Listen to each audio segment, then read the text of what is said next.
Hello guys, स्वागत आहे तुमचं माझ्या कोमल स्पेशल रेसिपी या चॅनलमध्ये. तर कशा आहात सर्वजण? आशा करते सर्वजण ठीकच असणार. तर आज आपण बनवणार आहोत शेपूची भाजी, ते पण एकदम सिंपल पद्धतीने, आणि डाळ टाकून बनवणार आहोत मसूरची. ते पण बघा कशा वेगळ्या पद्धतीने मी बनवते. तर बघू शकता इथे मी राईचं तेल घेतलेलं आहे. तर राईचं तेल हे छान असं कडकडीत गरम करू द्यायचं आहे, छान धुवून निघू द्यायचं आहे. नंतर त्यामध्ये आपल्याला कांदा घालायचा आहे. कांदा छान असा भाजून घ्यायचा आहे आपल्याला. कांदा अशा पद्धतीने छान भाजून घ्यायचा. त्यामध्ये मी हिरवी मिरची आणि लसूण कुटून घेतलेलं आहे ते टाकलेलं आहे. कुळीमध्ये मी कुटून घेतलेलं आहे. हिरवी मिरच्या घेतलेल्या आहे 5 ते 6 आणि लसूण घेतलेला आहे गड्डा, ते कुटून मी टाकलेलं आहे. तर हे छान भाजून घ्यायचं आहे. हे पण आपल्याला अशा पद्धतीने छान असं भाजून घ्यायचं आहे आपल्याला. इथे बघा मी भाजी स्वच्छ धुवून घेतलेली आहे. आता भाजी पण अशी कापून घेते. भाजी ना खूप कमी होती, आणि अशा वेळेला काय करायचं ना, भाजी खूप कमी असली की आपण त्यामध्ये ना डाळ टाकून घ्यायची, कारण की डाळ टाकल्यानंतर थोडं वाढवा पण होईल आणि भाजी पण चांगली लागेल अशा पद्धतीने केल्याच्या नंतर. तर बघू शकता भाजी अशी छान कापून घ्यायची आहे. तर बारीक छान कापून घ्यायची आहे. मी इथे मसुराची डाळ घालून करणार आहे.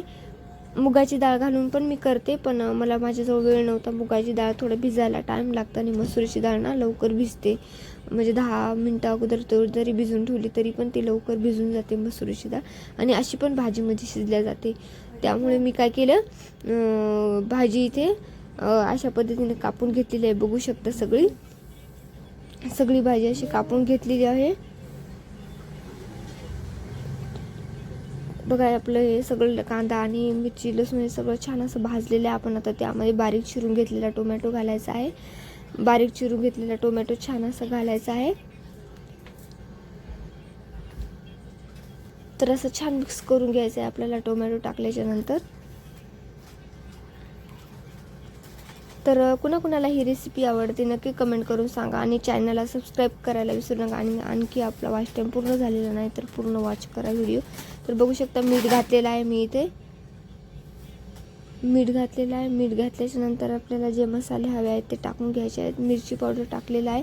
मसाले म्हणजे काही जास्त मसाले भाजीमध्ये घालत नाहीत, खाली एकदम सिंपल पद्धतीने भाजी बनवतात. आता हळदी पावडर टाकलेला आहे.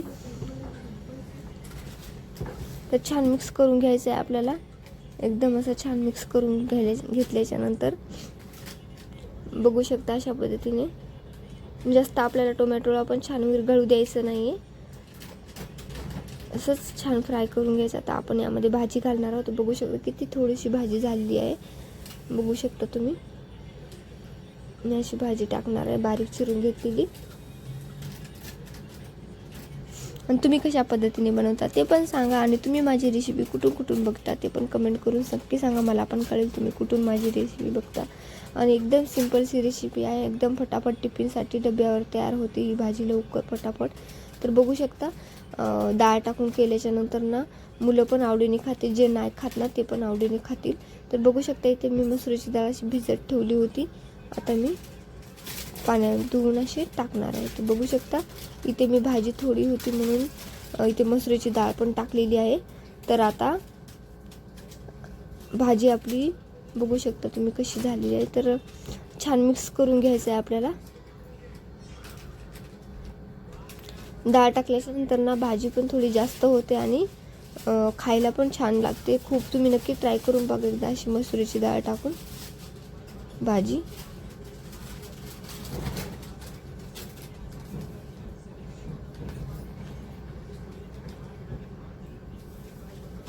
असे छान मिक्स करून घ्यायचं आहे आपल्याला.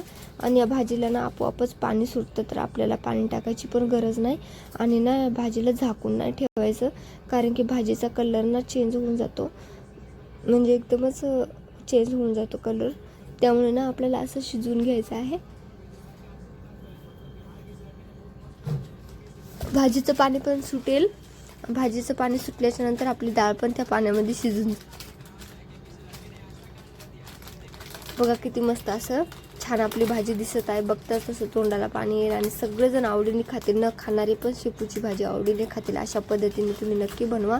आणि बघू शकता थोडं पाणी असं आपलं राहिलेलं आहे. तर आपल्याला असं छान शिजवून घ्यायचं. जास्त वेळ पण लागणार नाही शिजायला, कारण की ना या भाजीचं जेवढं पाणी सुटतं ना त्यामध्येच आपली डाळ पण शिजून जाते. तर बघू शकता इथे मी थोडं पाणी कमी झाल्याच्या नंतर ना थोडं पाणी कमी झाल्याच्या नंतर ना मी यामध्ये थोडंसं चटणी कुटून घेतलेलं पाणी असं टाकलेलं आहे यामध्ये.